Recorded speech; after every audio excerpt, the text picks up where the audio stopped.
በውጣ ውረድ ውስጥ መሆን የእግዚአብሔር ልጅ ያለ መሆን መገለጫ አይደለም። ከእግዚአብሔር የመራቃችን እግዚአብሔር እኛን የመተው ምልክት አይደለም።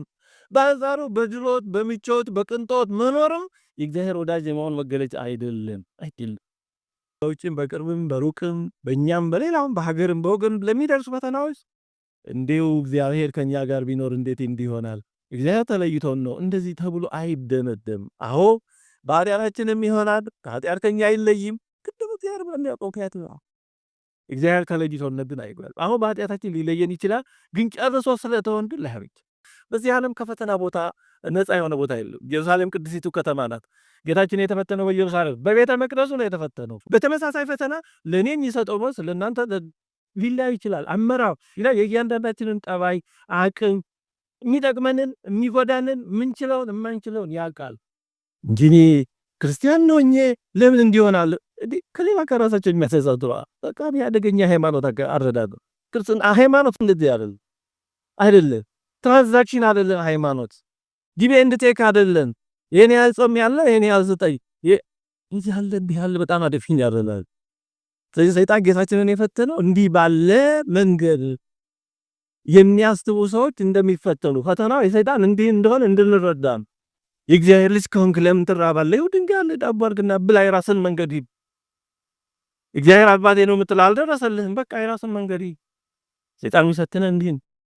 በቃ እናንተ ሃይማኖት እስከመቼ ነው? ይኸው ይሄን ያህል ታመሽ ደረሰልህ በበልበታ ይልከ ሁሉ እግዚአብሔር ቢኖር እግዚአብሔር ቢወድህ ለምን ይሄን ሁሉ መከራ ያመጣልባል የሚል አይነት ፈተና ነው። ኢዮብ የተፈተነውን አስታውሱ። ጓደኞቹ ኢዮብን የፈተኑት እንደዛ ብለው የኢዮብን መከራ ሲያዩ ምን አሉ ጓደኞቹ? ወይ አንተ የተሰወረ ኃጢአት አለብህ እኛ ማናቀው፣ ወይ እግዚአብሔር ደግሞ በአንተ ላይ ጨክኖብሃል። እግዚአብሔር ግን በወዳጆቹ ስለማይጨክን አንተ የሁሉ መከራ የመጣብህ ከኛ የተሰወረ ኃጢአት ቢኖርህ ነው ብለው ጨቀጨቁት። ኢዮብን ያንገዳገሩት ጓደኞቹ ናቸው። የነሱ አረዳድ እግዚአብሔር በወዳጆቹ ላይ መከራ አያመጣም ነው። የብዙ ሰው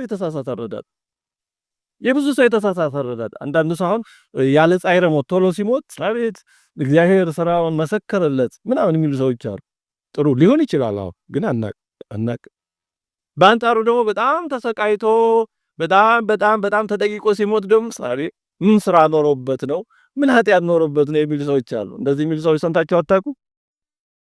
አታውቁ? በጣም ሰው ተሰቃይቶ ተጠይቆ ሲሞት እንግዲህ ኃጢአት ኖሮበት ነው ስራ ኖሮበት ነው ማለት በቃ የተሰወረ በደል ኖሮበት እያሰቃየው ነው ይላል።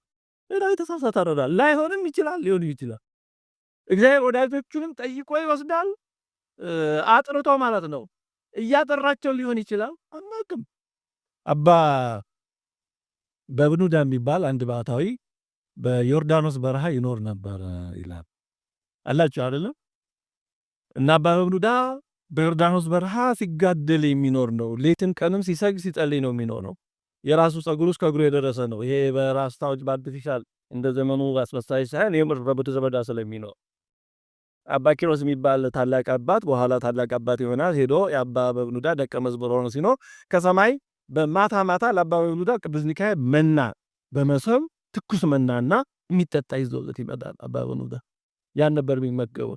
አንድ ቀን አንድ ክፉ እንግዳ መነኩሴ በጣም ተከለፍላፊ መነኩሴ መጥቶ እንግዳ አባ በብኑዳ እግዚአብሔርን ሳያስፈቅድ ከዛ መና ለዛ መነኩሴ ሰጠው።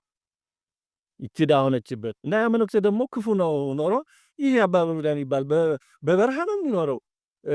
አይሰራ ይጋግር ወይ ሰው ምግብ ያላመጣለት ይህን የመሰለ ልዩ መዓዛ ያለው ምግብ በዚህ በረሃ ከየት አገኘ? ይሄ በሰሪ ወይ ጠንቋይ ይሆናል አለና ይሄንማ ገዳም ወስጄ አሳያለሁ ብሎ ከዛ እየበሉ ካሉት ደብቆ ቆርሶ በልብሱ ይዞ ቋጥሮ እዛ የነበረበት ገዳም ሄዶ ደወል ደቁሞ ሁላችሁ አባ በብኑዳ የሚባል ሰው እንዲህ ያደርጋል ጠንቋይ ሳይሆን አይቀርም ኑዩ ሲሉ ቅዱስ ሚካኤል መንጥቆ ወስዶ እግዚአብሔር እንዳደረገ እና እግዚአብሔር አባ በብኑዳ ወዳጄ ጥሩ አልሰራም የተቀደሰውን ለዛ ክፉ ሰው እኔን ሳያስወጥ ሰጥቷልና መናው ካሁን በኋላ ይቋረጥበታል። ይችን መና አባ ፊልሞና ለተባለ ሌላ ባህታ ወስደስቶ አሉ። ከአባ በብኑዳ መና ተከለከለ። ለምን እንደሆነ አወቀ። ከዛ አባ ኪሮስ ይሻዘነ ፍሬ እየለቃቀመ እየለማመነ መኖር ጀመረ። አይደርስም ለወዳጅና ለምንድነው ለአይን ነው ጥቂት ይበቃል ይባላል። እና መናው ቀረ። አባ ኪሮስ በቃ የዞረ ፍራፍሬ እያመጣ ኪሮስ ጋር ማነው መምህሩ አባ በብኑዳ ጋር መመገብ ጀመረ። እንዲህ እያለ አንድ ቀን አባ ኪሮስ ካህናቱ ጳጳሳቱ ሁሉ ሰልፍ አድርገው ሰራዊቱ ወታደሩ ሰልፍ አድርጎ ትርኢት እያሳየ እየረገጠ መሳሪያ ይዞ በጣም ድንቅ ትርኢት አየ። ምንድነው የሁሉ ትርኢት? ንጉሥ ለልጁ ሰርግ አድርጎ ሰርግ ልጁን ድሮ ነው ምንድነው? ኧረ ምን ልጁን ይድራል? ራሱ ንጉሥ ሞቶ ነው እንጂ አሉ። ኧረ በስመ አብ! ለሞትም ለመቃብርም ይሄን ያህል ክብር አለው? ትርኢት ይደረጋል? ይገርማል እያለ እየተደነቀ ሲመጣ መምህሩን አባቱን አባ ይሁዳን ጅብ በልቶት እጁ እግሩ ጥፍሩ ምናምን ቀርቷል። እስኪ እኛ በአባ ኪሮስ ቦታ ብንሆን ምን እናስባለን? በጣም በጣም በጣም ተበሳጨ አባ ኪሮስ። ስላንተ ብለው የዚህን ዓለም ጣይል ዘመድ አዝማድ ሚስት ልጅ ሀብት ንብረት የሚባለውን ትተው በበረሃ ሲያገለግሉ የኖሩትን በጅብ ታስበላል። አንተን ሳያውቁ በኃጢአት በድሎት የኖሩትን ደግሞ ሲሞት እንኳን በክብር እንዲህ ባለ ሁኔታ ታስቀብራለህ። ፈታይነት የት አለ? እንዴት እንዲህ ይደረጋል? ይህንን ምክንያቱም ካልነገርከኝ ከዚያ አልንቀሳቀስም ብሎ መሬት ላይ ተኛ። 40 ቀን ምንም አልመጣም። 40ኛው ቀን ክርስቶስ መጣ። ክርስቶስ ጋር ይገባና ተገለጠልህ። መሬቱ ሳሩ በቅሎበት ስለነበረ ኪሮስን ተነስ ብሎ አባ ኪሮስን ሲለው በጌታችን ኃይል ተነሳ፣ መሬት ለቀቀችው እና ወዳጄ ኪሮስ እንዲህ ነው ነገሩ አለ። እንዲህ ነው ነገሩ። ያ ባለጠጋ ንጉሱ እኔን አያውቅም፣ መልካም ስራም አልነበረውም። ግን እንደ ሰው ትናንሽ ፍርፋሪ መልካም ስራ አያጣም። ሰው መቼም ሆኖ ትንሽ የሆነች ነገር አያጣምና፣ ስለዚህ እኔ ዋጋ ስለማላሳጣ የሰውን ዋጋ ስለማላስቀር ለሰራት መልካም ጥቃቅም ስራ በዚሁ በመቀበሩ በክብር በመቀበሩ ጨርሼ ዋጋውን ሰጥቼዋለሁ። ወደ እኔ ሲመጣ ምንም ዋጋ የሌለው፣ ስለዚህ በክብር ያስቀበልኩት ያቺ እንዳስቀርበት ነው። ወዳጅ አገልጋይ አባ ይሁዳ ደግሞ እኔን ያገለገለ ወዳጅ አገልጋይ ነው። ግን እንደ ሰው ደግሞ ያችዳ ያችን መናውን መስጠቱ አለችበትና በእኔ ዘንድ ሲመጣ አበሳ ከሰሳ ምክንያት እንዳትሆንበት እንከን እንዳትሆን እዚሁ ዳውን ጨርሶ ይምጣ ብዬ ነው በጅብ ያስበላው። ፍርድ ይሄ ነው። ገባህ? በአማን ርቱ ፍትከ ኦ ጊዜ ኢየሱስ ክርስቶስ ጌታ ኢየሱስ ክርስቶስ ፍርድ ሁሉ ቀጥተኛ እውነት ነው ብሎ ሰግዶ አመስግኖ፣ ስለዚህ እግዚአብሔር ምኑን ለምን እንደሚያደርገው እና ወዳጆችን ለማጥራትም በፈተና በመከራ ሊጠራቸው ይችላል። አታውቅም። ስለዚህ ምን ለማለት ነው? ለዚህ ያለን መከራ መቀበል በውጣ ውረድ ውስጥ መሆን የእግዚአብሔር ልጅ ያለመሆን መገለጫ አይደለም። ከእግዚአብሔር የመራቃችን እግዚአብሔር እኛን የመተው ምልክት አይደለም። በአንጻሩ በድሎት በምቾት በቅንጦት መኖርም የእግዚአብሔር ወዳጅ የመሆን መገለጫ አይደለም። በመከራ መቀበል መሞትን መቀበር የኃጢአት ምልክት ከእግዚአብሔር የመራቆት ምልክት አለ። በክብር መቀበርም እግዚአብሔር የመጎብኘቱ መገለጫ አይደለም። አናውቀውም። ምኑ ለምን እንደሆነ አናውቅም። በማናውቀው ውስጥ ገብተን እንዳንፈርድ ነው። ስለዚህ ጌታችን የመጀመሪያ የተፈተነ ይህን የመሰለ ፈተና ነው። የእግዚአብሔር ልጅ ከሆንክ ድንጋይ እንዳባል ለምን ትራባለህ? የተወደዳችሁ የእግዚአብሔር ቤተሰቦች በተለያየ በውስጥም በውጭም በቅርብም በሩቅም በእኛም በሌላውም በሀገርም በወገን ለሚደርሱ ፈተናዎች እንዲሁ እግዚአብሔር ከኛ ጋር ቢኖር እንዴት እንዲሆናል? እግዚአብሔር ተለይቶን ነው እንደዚህ ተብሎ አይደመደም። አዎ በኃጢአታችንም ይሆናል። ከኃጢአት ከኛ አይለይም። ቅድም እግዚአብሔር በሚያውቀው ከያት ነው እግዚአብሔር ተለይቶን ግን አይጓል። አሁን በኃጢአታችን ሊለየን ይችላል። ግን ጨርሶ ስለተሆን ግን ላይሆን። ሌላ ሁለተኛው ፈተና እንግዲህ ሰይጣን ይሄንን ያቀረበለትን ፈተና ጌታችን ያለፈው ሰው ከእግዚአብሔር በሚወጣ ቃል ሁሉ እንጂ በእንጀራ በዳቦ ብቻ አይኖረው እና ምን ኖረው በምግብ ብቻ አይደለም። ቃል እግዚአብሔር እንደሚያስወድ ዋና ምግብ ቃል እግዚአብሔር መሆኑን ነገረው። ሰይጣን አሁን ሁለተኛው ፈተና መጣ። ሰይጣን በቀላሉ የሚመለስ አይደለምና ሁለተኛው ፈተና ደግሞ ወደ ቤተ መቅደስ ጫፍ አውጥቶ ከመዝሙረ ዳዊት ላይ ጠቅሶ መላእክቱን ስላንተ ያዝልሃልና እንዳትሰናከል በእጆቻቸው ያነሱሃል ተብሎ ተጽፏልና ራስን ከዚህ ወደ ታች ወርውር አለ። ምንድን ነው ይሄ ፈተና? እንግዲህ የመጀመሪያው በእግዚአብሔር ላይ ያለው መታመን እንዲሸረሸር ከእግዚአብሔር ጋር ያለው የእምነት ግንኙነት እንዲቋረጥ ነው። ሰይጣን የሚፈትነን መጀመሪያ እንደዚህ ነው። እምነት እንዳይኖረ፣ እምነት ካለን ደግሞ በእምነታችን ተዘልለን ቸልተኛ እንድንሆን ነው። ራስን ከዚህ ከመቅደሱ ጫፍ ወደ ታች ወርውር ማለት ግድ የለሽም ተገቢ ያልሆነ ምክንያታዊ ያልሆነ ነገር አድርግ። ሰይጣን የሚፈትነን በሁለቱ ጽንፎች፣ በአንዱ በኩል እምነታችንን ለማሳጣት በእግዚአብሔር ላይ ያለን መታመን በጣም አደጋ ጥያቄ ላይ እንዲወድቅ እግዚአብሔር ቢኖር እንዴት እንዲሆናል እግዚአብሔር ቢተወኝ ነው ወይም እንዲህ ነው ከዛ ማለፍ ሲል ባይኖር ነው ወደሚል ሁሉ ሊወስደው ይችላል። አንዱ ጽንፍ ይሄ ነው። ይህን ስናሸንፈው በእምነት ስንጸና ደግሞ ግድ የለሽ ቸልተኛ እንድንሆን እግዚአብሔር አለ ምንም ችግር የለም እግዚአብሔር ያውቃል እያልን እንድንሳነፍ ነው። መስራት ያለብንን መስራት አለብን እንጂ እግዚአብሔር አለ እያሉ ሁሉን ነገር መተው፣ መስራት ያለብን ነገር አለመስራት፣ ይሄ እግዚአብሔርን መፈታተን ነው። ጌታችን ሰይጣንን ያለው እንደዚህ ካለው ጽሑፍ ዘይብ የታመክሮ ለእግዚአብሔር አምላክከ እግዚአብሔር አምላክህን ምን አትበለው የሚል ጽሑፍ አለ። አትፈታተለው። ከመቅደሱ ጫፍ ላይ ራስን መወርወር እግዚአብሔርን መፈታተን ነው። ጌታችን ከዛ አይደለም ከሰማይ እየወረደ ነው። ምንም ችግር የለውም ለሱ ግን እምነት አለን እግዚአብሔር አለ ተብሎ መፈታተን እግዚአብሔርን አይቀር። እኔ እግዚአብሔር አለ አልሰራም ይመግበኛል አይባልም። እጅግ የሰጠ አይምሮ የሰጠ አካል የሰጠ እንድንሰራ እኔ እግዚአብሔር አለ ስለወደፊቱ ለሀገር ለቤተክርስቲያን ምን አገባኝ አይባልም። አሳቢ አይምሮ የሰጠ እንድናስብ ነው። እንደ ባለ አይምሮ እንድናስብ መስራት ያለብን እንድናስብ ነው እንጂ ብዙ ሰዎች አሉ እንደዚህ የሚሉ መሰረታዊ የሆነ ስልታዊ የሆነ እንዲህ ያሉ ጉዳዮችን ለሀገር ለቤተክርስቲያን በማሰብ ላይ እግዚአብሔር አለ የሚል ይሄ ስንፍና ነው። እግዚአብሔር መፈታተን እንዴ እግዚአብሔር ያለው እኮ እንድንሰራ ነው። ለምን አይምሮ ሰጠን? ነቢያት ለምን አስቀድመው ወደፊት ስላለው አሰቡ? ቅዱስ ጳውሎስ ወደፊት ስለሚመጣው ስለብዙ ነገር ለምን አሰበ? አባቶቻችን ወደፊት ለሚመጣው ለብዙ ነገር ለምን አስቀድመው ሰሩ? እንደ ባለ አይምሮ መስራት ስላለብን እግዚአብሔር ስለሌለ እግዚአብሔር ስለማይታመኑ አሉ። ስለዚህ ሁለቱን ጽንፎች ማስወገድ መታገል ያስፈልጋል። በአንድ በኩል እምነት ማሳጣትን፣ በሌላ በኩል ደግሞ ግዴለሽነትን በእምነት ስም ሁሉም ነገር ለእግዚአብሔር በመስጠት ስም ስንፍናን ተዘልሎ መቀመጥን መስራት ያለብንን አለመስራትን መስራት ያለብን ብዙ ነገር አለ። ስለዚህ መስራት የሚገባንን አለመስራት እግዚአብሔርን መፈታተን ነው። እግዚአብሔርን እንዳንፈታተን ተወደዳቸው እግዚአብሔር ቤተሰቦች መስራት ያለብን ብዙ ነገር አለ።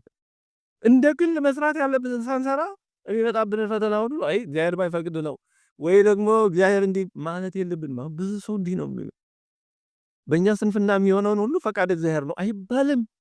እውነቱ በጣም ነው። በእግዚአብሔር ላይ የሚናገረው ብዙ ነገር አለ። በእውነቱ ያለማወቅ እኛ ማድረግ የሚገባን ባለመድረጋችን የሚመጣ ሁሉ የእግዚአብሔር ፈቃድ አይደለም፣ ሰንፈን የሚመጣ የአዳምና ሔዋን የማይገባ ነገር አድርገው ከሰይጣን ጋር ተነጋግረው የመጣባቸው ሞት የእግዚአብሔር ፈቃድ ነው አይባልም። እግዚአብሔርማ ፈቃዱ እንዳይሞቱ ነበር የነገራቸው፣ እንዳይሞቱ ነበር። ያ በራስ ስንፍና የሚመጣ ብዙ ነገር አለ። ባለመስራታችን የሚመጣ ብዙ ነገር አለ። ዛሬ በሀገራችን ያሉ ብዙ ነገሮች ቀድሞ የነበሩ አባቶቻችን ያልሰራቸው ስራዎች ያመጡብን ናቸው። በተቃራኒው ደግሞ ተበላሽ ትውልድ የሰራው ስራ ያመጣብን መስራት የሚገባቸው ቢሰሩ ኖሮ ምናልባት ይላል ነው ኮርስ ኦፍ ሂስትሪ እንደተባለው ወዲህ እንደሚል እናሳው መስራት ያለበት አገባ እግዚአብሔር ፈጠረ ለከንቱ አይደለም።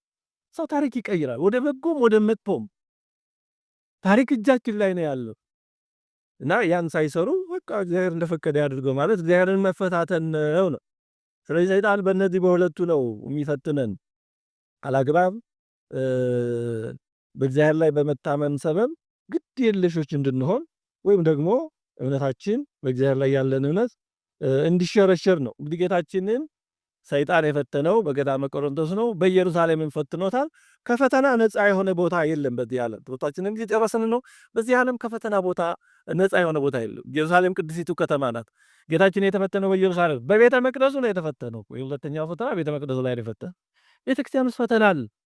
አንዳንድ ሰዎች ቤተክርስቲያን ማለት በዚህ ዓለም ጸጥ ረጭ ያለ ምንም ኮሽ የሚል ሀጣን የሚባሉ የሌሉበት ሁሉ ቀጥ ብሎ የሚሄድ አርገው በምናብ በፈጠራ የሚስሉ ሰዎች አሉ። ሶሪ እንዲህ ያለ ክርስትና እንዲህ ያለ ቤተክርስቲያን በዚህ ዓለም ሶሪ እንዲህ ያለ ቤተክርስቲያን የሚፈልጉ ሰዎች ካሉ ቦታቸው እዚህ ዓለም አይደለም፣ አይገኝም። በዚህ ዓለም ያለ ጀይካ በውጣ ውረዱ በተጋድሎ በሽኩቻ እውነትና ሐሰት ጽድቅና ኃጢአት የሚታገሉባት ጦር ሜዳ ናት፣ ፍሮንት ናት። በዚህ ዓለም ያለች ቤተክርስቲያን ትግል ሜዳ ናት። ጦር ሜዳ ሆኖ የጥይት ድምፅ እንዴት ሰማለሁ ቁስለኛ እንዴት ያለው አይባል። ቤተክርስቲያን እንደዛ በኃጢአት የሚቆስሉ አሉ። መፈወሻው መድኃኒቱ ምስጢራቱም እዛው ናቸው። ክህነቱም እዛው ነው። በኃጢአት የሚቆስሉም አሉ። ቤተክርስቲያን በጀመረ የትግል ሜዳ ነው። ጸጥ ያለ እውነተኞች ብቻ ንጹሃን ብቻ የሚገኙባት ቤተክርስቲያን ከሞት በኋላ ያለችው የድል አድራጊዎች ቤተክርስቲያን ነው። በዚህ ዓለም ያለችውማ እንደ ይሁዳ ያሉ ውሸተኞች፣ አስመሳዮች፣ ገንዘብ አሳዳጊዎች ጌታቸውን የሚሸጡም አሉ፣ ይኖራሉ። ጊዜ የሚገልጣቸው እንደ ዴማስ ያሉ ከቅዱስ ጳውሎስ ጋር ኖሮ ተሰሎንቄ ከተማ ሲገቡ በአንድ አቋማቸውን የሚለውጡ ይኖራሉ። እንደ ኒቆላዎስ ያሉ ከሰባቱ ዲያቆናት የሐዋርያት ሥራ ምዕራፍ 6 ላይ ከሰባቱ ዲያቆናት አንዱ ኒቆላዎስ ነበር።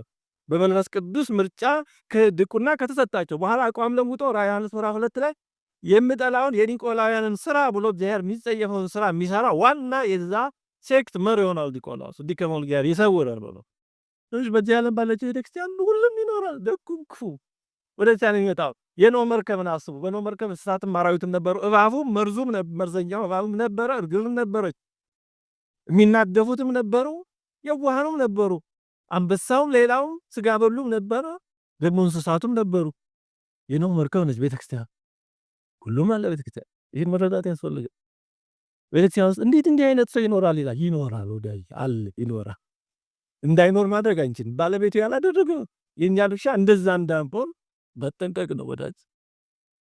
የግድ የሚሆነውን ነገር አለመቀበል ከግድግዳ ጋር መጋፋት ነው። ሪያሊቲ ቼክ የሚባል አለ ነው።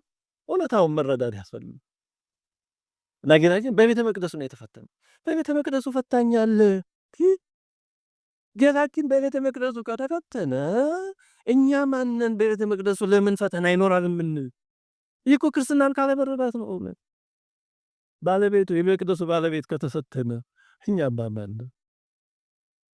በቤተ መቅደሱ ሙዳየ ምጽዋቱን የሚገለብጥ ይሁዳ ነበር እኮ።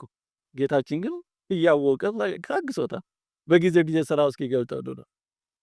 እና ጌታችን በበረሃውም ተፈትኗል፣ በቤተ መቅደሱም ተፈትኗል፣ በኢየሩሳሌምም ተፈትኗል። እዚህ ዓለም ከፈተና ነፃ የሚያደርግ ምንም ቦታ ምንም ሁኔታ የለም።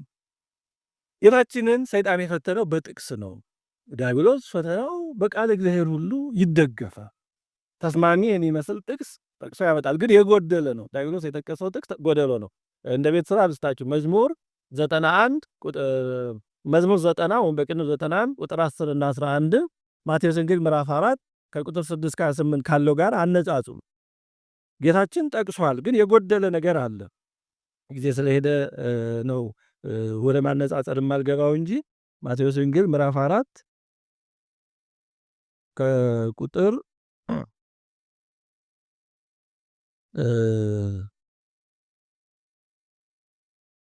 ከቁጥር 5 እስከ 6 ያለውን መዝሙር 90 ቁጥር 10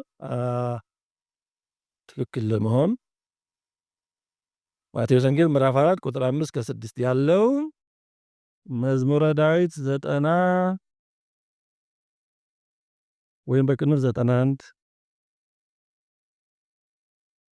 በአማርኛው 91 መዝሙረ ዳዊት 90 ወይም 91 ቁጥር 11 ላይ በመንገድ ሁሉ ይጠብቁ ዘንድ መላእክቱን ስላንተ ያዛቸዋልና ከሚለው ጋር አነጻጹ። ዳዊት ከመዝሙረ ዳዊት የጠቀሰው አግድሎ ነው። በመንገድ ሁሉ የምትለውን አስቀርቷል። ዳዊት ቁልፍ ቃል ነው። እግዚአብሔር የሚጠብቀን በመንገዱ ስንሄድ ነው። ዝም ብለን በአጉል በራሳችን መንገድ በተሳሳተ መንገድ ለእግዚአብሔር አልጠበቀኝም አይባል።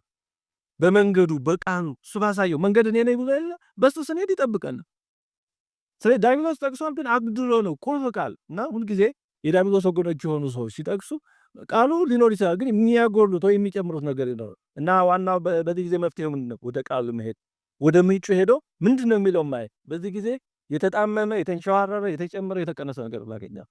ስለዚህ ጌታችን ዲያብሎስ ስለጠቀሰ አይ ለምን ትጠቅሳለህ አላለም፣ ወይም ጥቅስ አልጠቅስም አላለም። በሌላ በእውነተኛ ጥቅስ ነው ያሸነፈው። ስለዚህ ጥቅሱን ካልሆኑ ሰዎች ብንሰማ አይ ይሄ መጽሐፍ ቅዱስ የእንትኖች ነው አይባል። መጽሐፍ ቅዱስ የኛ ሀብትን መጽሐፍ ቅዱስ የቤተክርስቲያን የኛ የኦርቶዶክሳውያን ሀብት ነው። አላግባብ የሚጠቅሱ ዲያብሎሳውያንን ግን እውነተኛውን ጥቅስ በማሳየት ያጎደሉትን በማሳየት ወይም የተሳሳተውን አረዳዳቸውን በማቃላት እውነቱን ማሳየት ያስፈልጋል እንጂ ዲያብሎስ ስለጠቀሰ ጌታችን ጥቅሱን አልነቀፈም። የጎደለውን ነው የሞላው። በሌላ በሚያቃና ጥቅስ ነው ያስረዳው። እንግዲህ መጨረሻው በሁለቱም ዲያብሎስ ሲሸነፍ የመጨረሻው የዓለምን ሀብታት መንግስታት ሁሉ በፊቱ አቅርቦ አሳይቶ ወድቀ ብትሰግድልኝ ይህን እሰጥሃለሁ አለ ይላል። በማስመሰል ነው። ዲያብሎስ ምትሃት ነው። የዓለምን ሁሉ አቅርቦ ማሳየት አይችልም። ጌታችን አይታለልለትም፣ በምታት አይታለልለትም። ጌታ ጌታ ነውና። ግን ሰዎችን የሚያሳስተው ዲያብሎስ እንደዚህ ነው። የሌለውን ያለ አስመስሎ የዚህን ዓለም ሀብት ንብረት ሁሉ ነገር የሚሰጥ አስመስሎ ብዙዎችን ያታልላል። ለጊዜው ሊሰጥ ይችላል። የተወሰነ ጤናም ምንም ሊሰጥ ይችላል። እሱ ዲያብሎስ ደዌ የሚሆነውን ደዌ መሆኑን ሊተው ይችላል። ሀብቱንም ምንም ከዚህ ከዛ አምጥቶ ሊሰጥ ይችላል። ግን የደዌ የመከራ ነው ከዲያብሎስ የሚሆን። ስለዚህ ጌታችን በዚህ ጊዜ ሂድ አንተ ሰይጣን ከኔ ወግዳ ያለ የመጨረሻ ከባድ ፈተና ነውና ዛሬም ዲያብሎስ የሚፈትን እንደዚህ በሀብት በስልጣን በሹመት በመሳሰለው ነገር እንዲህ ያለውን በመመኘት እንዲህ ያለውን ላለማጣት ከክርስቲያን የሚወጡ ወገኖች አሉ። ያሳዝናል። ዘመን ያመጣውን ነገር በመከተል ኦርቶዶክሳዊ መሆን ቤተክርስቲያን መመላለስ እንደዚህ መሆን ለሆነ ነገር ለጥቅማ ጥቅም አይመችም በሚል መንፈሳዊነታቸውን ገደብ የሚያደርጉ ከዛ ማለፍ ሲል ደግሞ አስተላለፋቸውን የሚቀይሩ ሰዎች ይኖራሉ። ይሄ የዲያብሎስ ተንኮል የዲያብሎስ ፈተና። ምክንያቱም ዲያብሎስ የለው ለራሱን ድሃ ምስኪን የተዋረደ ቢሰጥም ለጊዜ ነው። ዲያብሎስ የሚመኘው ይላሉ አበው ቢችል በዚህም ዓለም በደዌ በመከራ አሰቃይቶ ኋላን ከእግዚአብሔር መንግስት መለየት ነው። ካልቻለ ግን ከእግዚአብሔር መንግስት መለየት ስለማይችል ያ የሱ ስልጣን ስላልሆነ ቢያንስ በዚህ ዓለም ባለጠጋ አድርጎ መልካም የሆነው የሚመስለው ነገር ሰጥቶ በዚህ አታለው ከእግዚአብሔር መንግስት ማስወጣት ነው። ያን ይሄ ቀሪ ነው። ተመቸንም አልተመቸንም ጠገብንም ተራብንም ማለፉ አይቀርም። ይቀራል። በዚህ ዓለም ጠገብንም ተራብንም ተሾምንም ተዋረድንም ማለፉ ይቀራል። ሁሉም በዙፋንም ላይ ያለው መሬትና የወደቀ ሁሉም ያልፋል። ስለዚህ ዲያብሎስ ዋና ማሳጣት የሚፈልገው ያንም ያልፈው ነው። እሱ ያጣው ስለዚህ ያታልለናል እንደ ህፃናት። በእርግጥ የዛሬ ህፃናት እንኳን በቀላሉ ላይ ይታለሉ ይችላሉ። የተለያዩ ነገሮችን በማሳየት ያን በማላስ ሊያታልለን ይሞክራል። ለሱ ብንገዛ ኑሯችን ሰላማዊ፣ ጤናችንን ደህና፣ ሁሉም ነገር የተቃና ሊያስመስል ይችላል። ግን ውሸት ነው። እንዲህ በሚል ጊዜ አንተ ሰይጣን ከኔ ወግድ ማለት ያስፈልጋል። ተወደዳችሁ የእግዚአብሔር ቤተሰቦች ጌታችን እንግዲህ በመፈተኑ ይሄን ሁሉ በተግባር አሳይቶ መፈተንን አሳይቶና በፈተና ውስጥ ማለፍን አሳይቶና ሰይጣን በምን አይነት ሁኔታ እንደሚመጣ አሳይቶና በአንድ በኩል ከእግዚአብሔር ጋር ያለን ግንኙነት እምነት በማቋረጥ በማጠራጠር ይፈትናል። በሌላ በኩል ደግሞ በግዴለሽነት ይፈትነናል። እግዚአብሔር እያለ በሚል ስንፍና። በዚህ ሁሉ ካልቻለ ደግሞ በተለያየ ጥቅማ ጥቅም በሀብቱ በንብረቱ በመሳሰለው ከእግዚአብሔር ከቤተክርስቲያን ሊለየን ይፈትነናል። ይህን ሁሉ ጌታችን ተፈትኖ ስለኛ ድል አድርጓል። የአዳምን የሔዋንን ፈተና ተፈትኖ ድል አድርጓል። እኛም ተፈትነን ድል እንድናደርግ ነው በተግባር ተፈትኖ ድል አድርጎ ያሳየን። ተወደዳችሁ እግዚአብሔር ቤተሰቦች ክርስቲያኖች እስከሆነ ድረስ እያንዳንዳችን መከራ ፈተና ይኖራል። የተገለጸም የተሰዋ እና በሚገጥመን ነገር ሁሉ ሳሚሸበን እኔ ክርስቲያን ስሆን እንዴት እንዲህ ሆናለሁ፣ እንዴት ከጓደኛ አንሳለሁ እንዲህ ከሚል ነገር ለማራቅ ሁልጊዜ የጌታችንን ነገር ማሰባስ። እያንዳንዱ ሰው ጸጋው የተለያየ ነው። ህይወት ራሱ አይነጻጸርም። እያንዳንዳችን አሻራችን ልዩ ነው። ዲኤንኤያችን ልዩ ነው። ስጦታችን ልዩ ነው። ሁሉ ነገራችን ልዩ ነው። ያንዱ ካንዱ አይነጻጸርም። የእያንዳንዱ ጸጋው ስጦታው የተለያየ ነው። ስለዚህ ለምን የኔ እንደገለ አይሆንም፣ ለምን የኔ እንደገለ አይባልም። ጸጋችንም ሀብታችንም የተለያየ ነው። አሁን ሰው መሆን የጋራ ነው። ሰው ነን። ክርስቲያን መሆን የጋራ ነው። ሚስጥራቱ የጋራ ነው። የእግዚአብሔር ልጅነታችን የጋራ ነው። ደግሞ የየራሳችን የሆኑ ደግሞ መስቀሎችና ስጦታዎች አሉ። የእያንዳንዳችን ጥሪ ሀብት የተለያየ። ለምሳሌ አብርሃም ይስሐቅና ያዕቆብ ሶስቱ የእግዚአብሔር ሰዎች ናቸው። እኔ አብርሃም የይስሐቅ የያዕቆብ አምላክ ነኝ ብሏል። ግን አካሄዳቸው ግን የተለያየ ነበር። ለምሳሌ አብርሃምን ወደ ግብፅ በረሃብ ጊዜ ሂድም አትሂድም አላለውም። ለአብርሃም ለራሱ ዲስክሬሽን እንደሚሆን ለህሊናው ነው የተወው። ይስሐቅን ደግሞ በዛው በተመሳሳይ ፈተና በረሃብ ሲፈተን እግዚአብሔር ተገልጦ ወደ ግብፅ አትሂድ ነው። ለምን? የይስሐቅን አቅም ምን እንደሆነ ያውቃል። ያዕቆብ በተመሳሳይ ሁኔታ ወደ ግብፅ ልውረድ አልውረድ ሲል በህልም ተገልጦ አምሬ እወርዳለሁና ወደ ግብፅ ወረዳለሁ። ይሲ አብርሃም ይስሐቅ ያዕቆብ ሶስቱ የእግዚአብሔር ሰዎች ናቸው። ግን አብርሃምን ውረድም አትውረድም አላለውም። ለራሱ ህሊና ተወለ። ይስሐቅን ደግሞ እንዳትሄድ ወደ ግብፅ አለ። ያዕቆብን ደግሞ ወደ ግብፅ ሄዳለ። እንደዚህ ነገር በተመሳሳይ ፈተና ለእኔ የሚሰጠው መልስ ለእናንተ ሊለያይ ይችላል። አመራው ይላል የእያንዳንዳችንን ጠባይ አቅም የሚጠቅመንን የሚጎዳንን ምንችለውን የማንችለውን ያውቃል። እንደዛ ባለ መንገድ ነው ይበራል። እግዚአብሔር አምላካችን መስቀሉን ተሸክመን ፈተናውን አልፈን ድል ካደረጉ ቅዱሳን ጋር እንድንደመር በቸርነቱ ይርዳን።